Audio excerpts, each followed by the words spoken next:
आप सभी का स्वागत है हमारे YouTube चैनल पर। आज हम क्लास 7 की प्रश्नावली 5.2 हल कर रहे हैं। सवाल नंबर 1। यहाँ सवाल नंबर 1 में हमें दिया गया है कि निम्नलिखित कथनों में प्रत्येक कथन में उपयोग किए गए गुणधर्म का वर्णन कीजिए। एक आकृति हमें दी गई है और इस आकृति के अंदर हमें यहाँ पे हमें बताना है कि जो ये कोण बने गए हैं, ये कोण बने हैं ए बी समांतर भुजाएं देने के बाद। तो 1 और 5 कोण बराबर है, लेकिन वो किस वजह से बराबर है वो नियम हमें बताने पड़ेंगे। तो चलिए हम ये समझ लेते हैं नियम कौन कौन से होते हैं। देखो, पहला सिंपल सा मैं बता रहा हूँ आपको। जैसे 1 और 5 लेना, तो एक ये रहा, अगर हम इसे देखें तो ये रहा, जैसे कि ये रहा, ये कोण है 1 और ये कोण है 5। ऐसे कोण जो एक ही दिशा में जा रहे हो वो होते हैं संगत कोण, और वो हमेशा क्या होते हैं? बराबर। यानी कि एक दिशा में बनने वाले कोण, जैसे एक वाला कोण इधर ही बन रहा है, दो तो देखो तो इस दिशा में बन रहा है, अपोजिट हो गया ना। तो एक इस तरफ बन रहा है और 5 भी इस तरफ ही बन रहा है, तो एक दिशा में बनने वाले संगत कोण होते हैं। जैसे 2 है तो 2 के एक दिशा में बन रहा है 6, तो 2 और 6 संगत होंगे। जैसे 4 नीचे बन रहा है तो 7 नीचे बन रहा है, तो 4 और 7। 3 इस तरफ बन रहा है तो 8 इस तरफ बन रहा है, नीचे की तरफ राइट साइड में, तो ये दोनों संगत है। तो हमें फिलहाल 1 और 5 पूछा है, तो 1 और 5 संगत कौन होगा, ये नियम हमें लिखना है यहाँ पर। जैसे कि हमें दिया हुआ है, क्या दिया है कि ए बी समांतर है, और समांतर होता है तभी ये चीज़ें होती है, अदरवाइज नहीं होती है। समांतर है, इसीलिए क्या है, कोण 1 और 5 बराबर है, कारण रहेगा संगत कोण।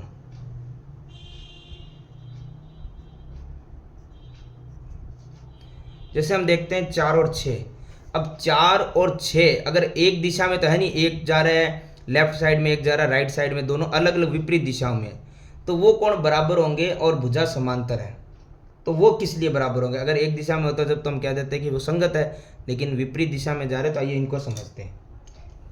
जब भी कोई आकृति के अंदर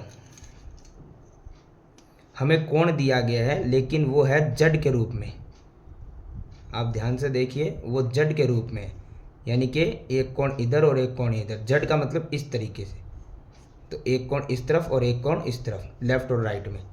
तो हम देखें तो इस भुजा में ध्यान से देखिए, तो यहाँ पर देखिए जड़ बन रहा है, एक कोण जड़ के इस तरफ और एक कोण जड़ के इस तरफ। ये जड़ की आकृति में बनने वाले कोण कहलाते हैं एकांतर कोण। कौन सा कोण कहलाते हैं? एकांतर कोण।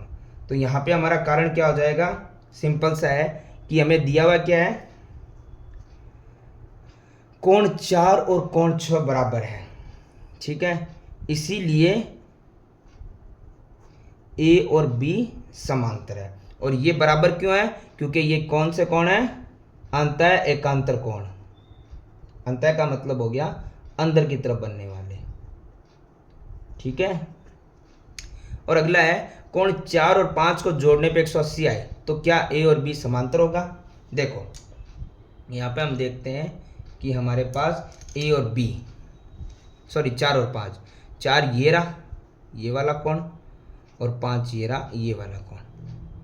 ये दोनों कोण दोनों अंतः कोण है, अंदर बनने वाले कोण। और ध्यान रखिएगा, जब भी अंदर बनने वाले दो कोण करीब करीब हो और दोनों का योग 180 दिया हुआ है, तो 180 तभी होता है जब दोनों भुजाएं बराबर हो, समांतर हो, माफ कीजिएगा, बराबर दूरी पे समांतर हो, तभी अंदर दो अंतः कोण का योग 180 होता है। और ये सिर्फ 4 5 का नहीं, 3 और 6 जो इधर अंदर अंतर बन रहे हैं ना, उनका भी अंतः कोण योग 180 ही होगा, 3 और 6 का। तो जब 180 होता है, तो जब वो भुजाएं हमेशा क्या होती है? समांतर होती है। तो दिया हुआ क्या हमें दिया है कोण 4 + 5 बराबर 180 डिग्री है। इसीलिए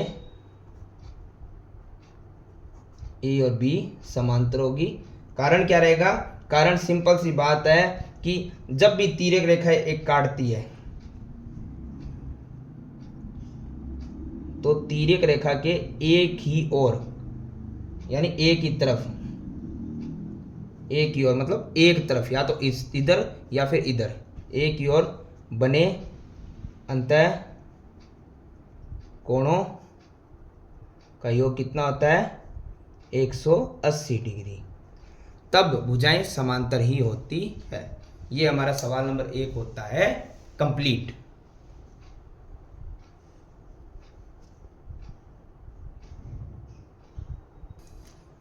सवाल नंबर 2। सवाल नंबर 2 में हमें दिया गया है आकृति देखिए और आकृति में निम्न की पहचान करो। जैसे संगत कोण कौन से होते हैं, जो अभी आपको बताया था। देखिए सिंपल सा हमें एक चीज़ ध्यान रखनी है, संगत कोण होते कौन से हैं। अगर हम आकृति में देखें यहाँ पर ध्यान से, तो हमें एक चीज़ बताई गई थी, संगत कोण वो होते हैं जो एक दिशा में जाए। उसमें तो हमें दिया था 4 और 5 का पूछा था, तो 4 और 5 या 4 और 6 जो थे उनको बताया था हमने। इस सवाल में हमें सारे संगत कोणों के युग्म बताने, संगत कोण नहीं संगत कोणों पूछा है तो सारे युग्म में बताने। तो हम शुरू करते हैं पहले से। जैसे अगर 1 नंबर लिखे हम, तो 1 नंबर के साथ एक दिशा में जाने वाला कोण कौन सा, जो इस दिशा में जाए, राइट साइड में ऊपर की तरफ। राइट साइड में ये तो ऊपर जाएगा, ये तो नीचे जा रहा है, ये ऊपर जा रहा है 5, ये तो नीचे जा रहा है, यानी राइट साइड में जाने वाले ये 4 ही कोण थे, ये तो लेफ्ट में जाएंगे। और इन चारों में से सिर्फ 2 ये कोण है जो ऊपर की तरफ जा रहे हैं, यानी कि 1 और 5। ठीक है, ये दोनों एक दूसरे के समांतर है। फिर हम देखते हैं अगर 1 और 5 हो गया है तो फिर हम देखते हैं और कौन से कोण है जो एक ही दिशा में जा रहे हैं। देखो ध्यान से हम देखेंगे तो अगर लेफ्ट, पहले इधर वाले देखते हैं, 1 और 5 हो गया, अब 2 और 6 देखते हैं। तो कोण 2 राइट साइड में यहाँ पर नीचे की तरफ जा रहा है, कोण 6 जो राइट साइड में नीचे की तरफ जा रहा है, यानी कि हम लिख सकते हैं यहाँ पे कोण 2 कोण किसके बराबर है, 6 के। ठीक है, इसी प्रकार फिर हम आगे देखेंगे कि इसी के अंदर अब लेफ्ट साइड वाले कोण बच्चे, राइट वाले तो हो गए। लेफ्ट में अगर कोण 4 हम ले लेते हैं तो इसके बराबर ऊपर की तरफ जा रहा है, तो ऊपर की तरफ जा रहा है 8 नंबर कोण। तो हम लिखते हैं कोण 4 किसके बराबर है, कोण 8 की। ठीक है, और इसी प्रकार हम यहाँ देखते हैं कि कोण जो हमारा बचा हुआ 3 है, ये लेफ्ट की तरफ नीचे की तरफ जा रहा है, तो 7 भी लेफ्ट की तरफ नीचे की तरफ ही जा रहा है, यानी कि कोण 3 और 7 क्या एक दूसरे के बराबर संगत कोण है। तो ये इसमें कोण को युग्म बताने थे, कौन कौन से संगत है एक दिशा में जाने वाले कोण। वो है कोण 1 के बराबर 5, 2 के बराबर 6, 4 के बराबर 8, 3 के बराबर 7। आकृति में देख सकते हैं, 1 के बराबर 5, 2 के बराबर 6, 4 के बराबर 8, 3 के बराबर 7। इसी में अगला जो सवाल पूछा वो पूछा है अंत एकांतर कोण। देखिए एकांतर कोण हमने बताए थे कि जो जड़ के रूप में हो, जो किसके रूप में हो, ऐसे करके जड़ के रूप में हो, वो होते एकांतर कोण। इसमें जड़ के रूप में कौन से कोण है देख लो। अगर जड़ ऐसे बनेगा सीधा तो कोण 3 और कोण 5, जड़ में यही बन रहे हैं और तो कोई कोण बन नहीं रहे हैं, एक 3 और एक 5 एक दूसरे के हो गए अंत एकांतर कोण, कोण 3 और कोण 5। और अगर हम देखें तो जड़ इस तरह तो बन गया है, जड़ अपोजिट भी बन सकता है। कैसे, ऐसे देखो, जड़ ऐसे भी तो बनाया जा सकता है, ये लो ऐसे उल्टा। तो फिर कौन बनेगा, एक तो हमारा ये 2 नंबर और एक हमारा बनेगा 8 नंबर। कहने का मतलब विपरीत दिशा में होता है एकांतर कोण। ठीक है, तो हम यहाँ पे लिख सकते हैं कि कोण एक तो गया 2 नंबर और एक 8 नंबर, ये दोनों अंत एकांतर कोण है। 2 युग्म हो सकते, तीसरा जड़ आप नहीं बना सकते। तीसरा जड़ आप बनाने जाएंगे तो ये 2 ही बनेंगे, एक सीधा और एक उसे उल्टा, बाकी तो कोई जड़ बन नहीं सकता। आप बना के देख सकते हो, अगर बने तो बताइएगा, पर नहीं बनेंगे। उसके बाद में हम देखते हैं तीसरा यहाँ पे बोला गया है तिर्यक छेदी रेखा के एक तरफ बनने वाले अंतः कोण। तिर्यक रेखा ये वाली है, इसके एक तरफ बनने वाले कोण अंतः कोण।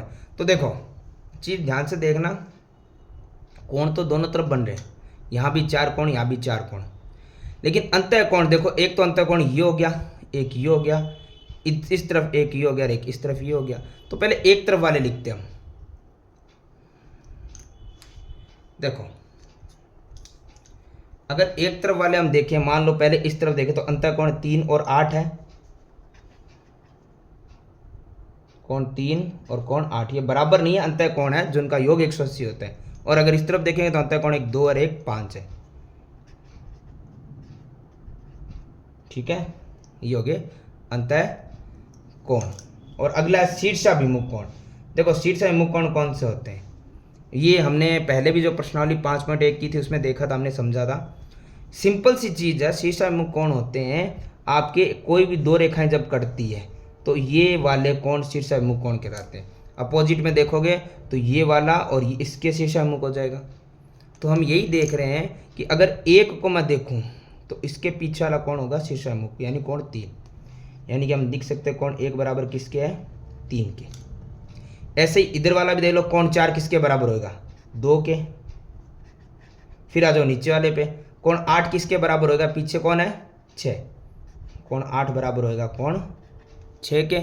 और कोण फिर बचा 5 किसके बराबर होगा, 7 के। ये हो गया हमारे शीर्षाभिमुख कोण के युग्म, यानी कि पीठ के पीछे बनने वाले कोण।